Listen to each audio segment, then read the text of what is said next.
story about a woman named Saifullah. Saifullah was a schizophrenic person. Well, schizophrenic refers to a person who is suffering from schizophrenia. Schizophrenia is a psychological terminology which refers to a mind where you have disturbance in thoughts, perceptions, and behavior. Now that mind ultimately creates hallucination, delusion, and extreme apathy.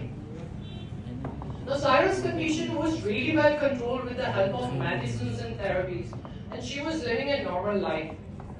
And soon she was married to a guy named Mr. Akhtar. Everything was going just okay and fine in their life, until Sarah gave birth to two of her autistic children, namely Ryan and Zoya. Well, autism is also a psychological terminology which also refers to state of mind, where you have difficulties in understanding emotions. Like, if a person is autistic, they don't understand. If you smile at them, they don't understand what does this smile mean and how to react them. And they also get very anxious when they are in social surroundings. Now, the relation between both couples was drastically changed, and because of that, Sarah started to get hallucinated, and she started to get more bizarre hallucinations. And on that night, when Mr. Akhtar came late, Sarah asked, "Why are you so late? Where you have been?" Mr. Akhtar didn't reply and continued to ignore. Sarah tried to get a little closer to him and again asked, "Why are you ignoring me?" Mr. Akhtar pushed her so badly that she fell down on the ground, and she had this cut on her left arm, but she could not feel it.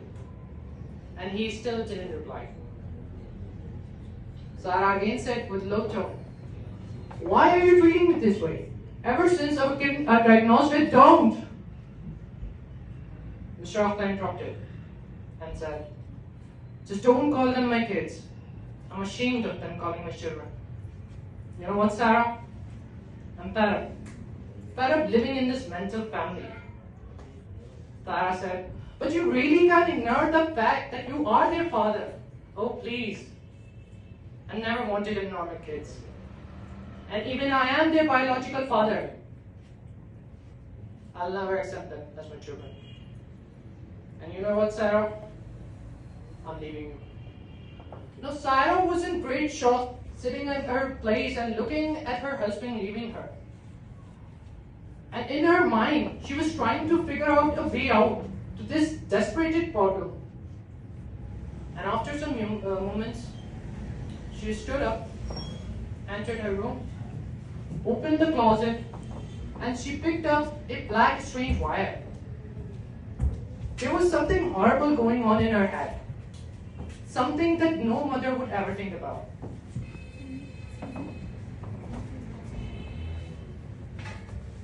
Then Sarah went to her children's room, while Rayan and Zoya were asleep.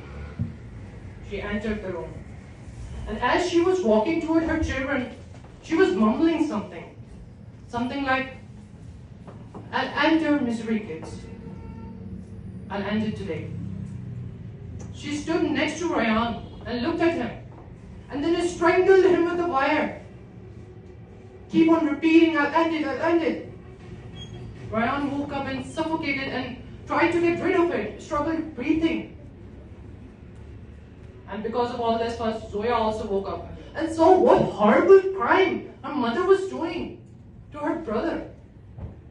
As an hyperactive autistic girl, she started screaming and shouting and throwing objects out of her bed.